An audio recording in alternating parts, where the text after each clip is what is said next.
بالکل ایگزیکٹلی ہم سمجھتے ہیں کہ ہم ٹیکنالوجی کے ساتھ آگے بڑھتے ہیں، تب آگے چلتے ہیں۔ بدر کا میدان 313 صحابہ، آپ کو پتہ ہے ان کے پاس کیا طاقت تھی اس وقت؟ تو ان کے پاس 2 گھوڑے، 6 زرہیں، 8 شمشیریں، پلٹنے آئے تھے یہ لوگ دنیا بھر کی تکلیف۔ 2 گھوڑے، 6 زرہیں اور 8 تلواریں۔ کسی ایک صحابی نے رسول اللہ سے سوال کیا، یا رسول اللہ مروانے لے جا رہے ہیں آپ؟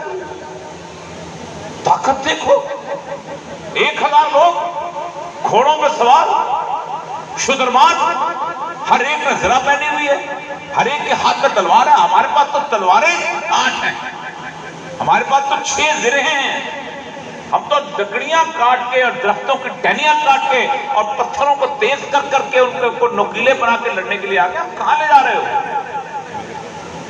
اللہ نے کہا نہیں، کم من فئۃ قلیلۃ غلبت فئۃ کثیرہ، تم میرے نبی کے ساتھ چلے ہو، میں چھوٹے سے گروہ کو بھی بڑے سے گروہ پہ سروری ادا کیا کروں۔ طاغوت کا انکار، آپ سوچیں کہ سید الانبیاء صلی اللہ علیہ وآلہ وسلم کا طاغوت کا انکار اس بات پہ نہیں ہے کہ تم جنگ کرنے، پورے نظام کا انکار۔ مسجد نبوی کے بعد جو پہلا کام رسول اللہ صلی اللہ علیہ وسلم نے فرمایا وہ یہ تھا کہ دیکھو کوئی جگہ ڈھونڈو، ہم اپنے مارکیٹ بنائیں گے۔ 4 مارکیٹیں تھیں، 4 بازار تھے یہودیوں کے۔ کعب بن اشرف کا بازار تھا اور 3 اور لوگوں کے بازار تھے۔ کہا نہیں، مسلمان کا بازار علیحدہ ہوگا۔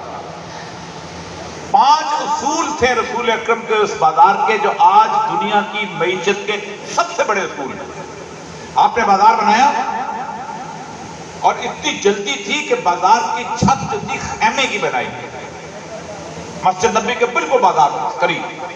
فرمایا اس بازار میں جو شخص دکان لگائے گا، کاروبار کرے گا، اس پر کوئی ٹیکس نہیں ہوگا۔ یہاں تک فرمایا کہ جو ٹیکس لگائے گا، پوری دنیا میں آج کاروبار کہاں ہوتا ہے؟ Tax free zones.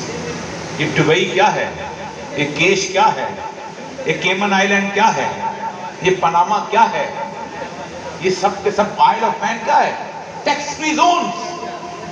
وہاں نہیں، جب کاروبار چلتا ہے تو اکانومی جو ہے اس کے اپنے ساتھ ساتھ پورے اپنے معاشرے کو لے کے چلتی ہے، ہمیں ٹیکس کی ضرورت ہی نہیں پڑے گی۔ دوسری چیز، اس بازار میں رائٹ فرام دا مارکیٹ، بازار میں ایک چیز اگر سنار ہے تو براہ راست اپنی چیز یہاں لا کے بیچے گا۔ اگر کوئی دکاندار لوہار ہے تو وہ لوہار اپنی چیز یہاں لا کے بیچے گا۔ کوئی ایسا شخص جو گندم اگاتا ہے، کھجور اگاتا ہے، براہ راست یہاں تک فرمایا کہ جو شخص راستے میں 300 روپے کی یا 300 دینار کی گندم خرید کے بازار میں 400 کی بیچے گا، اس سے 100 روپے سود کمائے گا۔ No middle man, direct outlet. دنیا کہتی یہ ہے کہ آج اگر اس وقت جو بڑے بڑے سٹورز ہیں اس کے اندر ڈائریکٹ آؤٹ لیٹ، بیچ میں سے مڈل مین کو غائب کرو، تاکہ اگر سونی کی بات ہے تو سونی کی اپنی ڈائریکٹ آؤٹ لیٹ، بیچ میں سے کوئی۔ دوسرا پرنسپل۔ تیسرا پرنسپل، نو ہولڈنگ۔ جس نے 40 دن تک غلہ جمع کیا، وہ 40 دن آپ سوچیں، فرمایا صرف 40 دن، اس کے بعد پوری زندگی وہ عبادت کرے، روزہ رکھے، حج کرے، خیرات دے، کچھ کرے، قبول نہیں ہوگی۔ 40 دن کسی قسم کی نو ہولڈنگ۔ فرمایا کسی قسم کی قیمتوں کا کوئی کنٹرول نہیں ہوگا۔ آپ حیران ہوں گے کہ ایک دفعہ صحابہ آپ کے پاس پہنچے، فرمایا یا رسول اللہ آپ قیمتوں کو کنٹرول کریں، معاملات بڑھ رہے ہیں۔ آپ نے کہا میں اس حالت میں اللہ کے حضور نہیں جانا چاہتا کہ میں اللہ کے حکم کی خلاف ورزی کروں، قیمتیں اللہ مقرر کرتا ہے۔ آج دنیا میں مارکیٹ کا پرنسپل کیا ہے؟ Demand and supply. 3 چیزیں آپ نے روک لیں۔ آپ نے مڈل مین ختم کیا، آپ نے ہولڈنگ ختم کی۔ قیمت کس سے بڑھتی ہے؟ آسٹریلیا سے گندم خریدو، جہاز کو پارک کرو، زمبابوے میں مہنگی ہے، وہاں جا کے بیچ دو۔ آپ ایک سپلائی کو روکتے ہیں، ڈیمانڈ بڑھاتے ہیں اور آپ اس سے منافع کماتے ہیں۔ چوتھی چیز، 5ویں چیز، کسی قسم کی اسپیکولیشن، نہ جوا ہوگا اور نہ سود ہوگا۔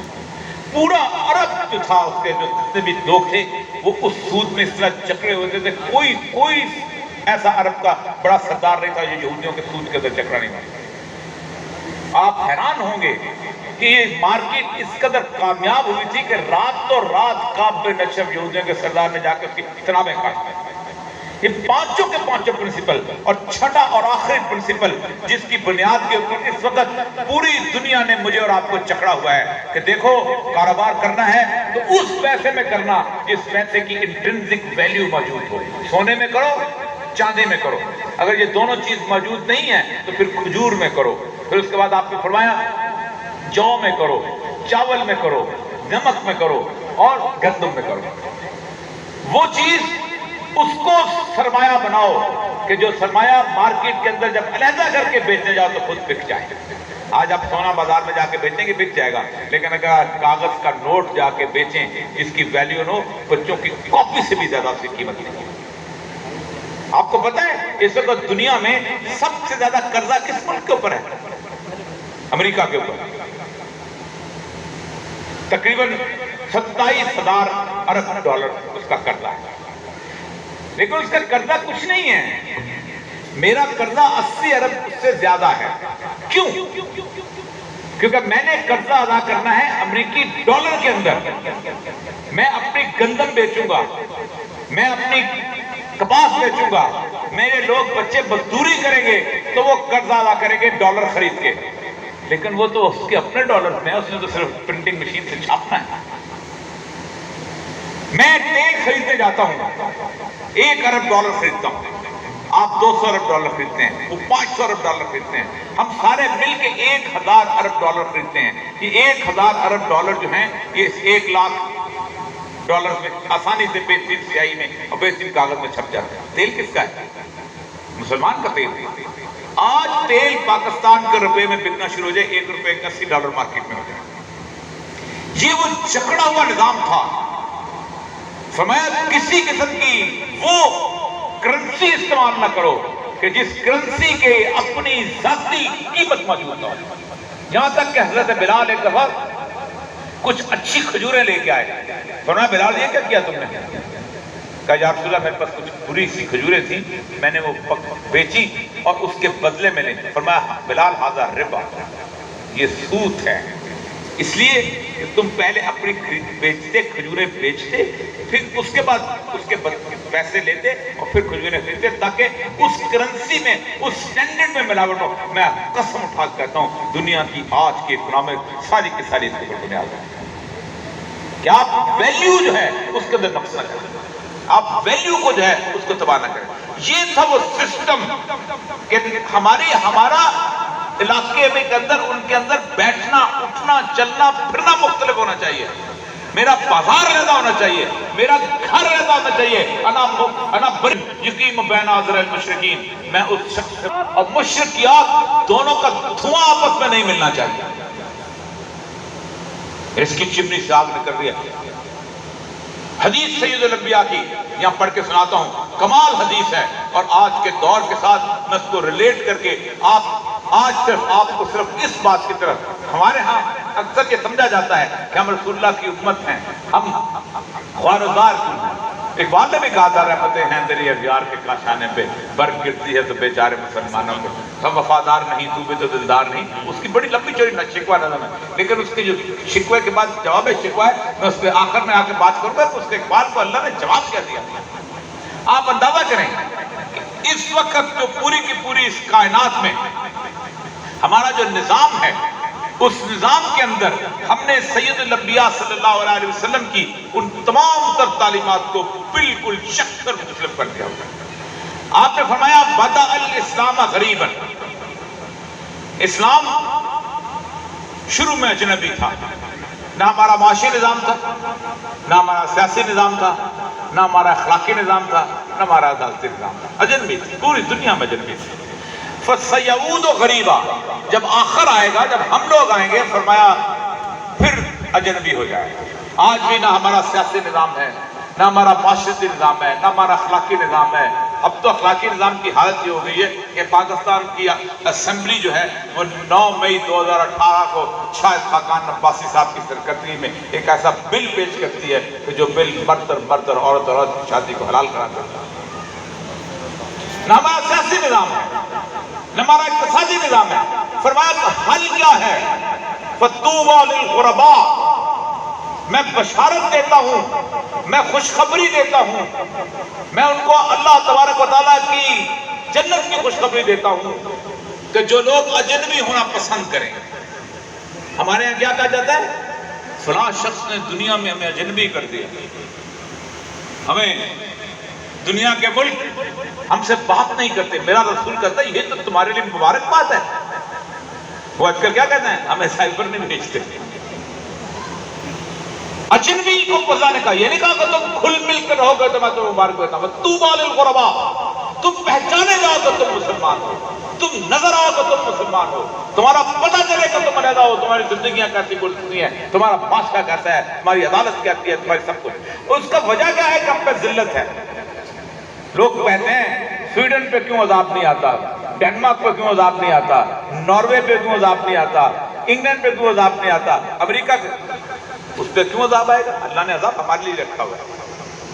اس کی بنیادی وجہ کیا ہے؟ اللہ کو کوئی پرواہ نہیں کہ آج اب اللہ سے انکار کرو، اللہ کہتے ہیں جاؤ منکر ہو جاؤ، میری ایک انچ سلطنت میں فرق نہیں آئے گا. اور اللہ میری طرح تھوڑا ہے کہ آپ حیدرآباد سے جا کے کراچی چلے جائیں گے تو آپ میری سلطنت سے باہر ہو جائیں گے.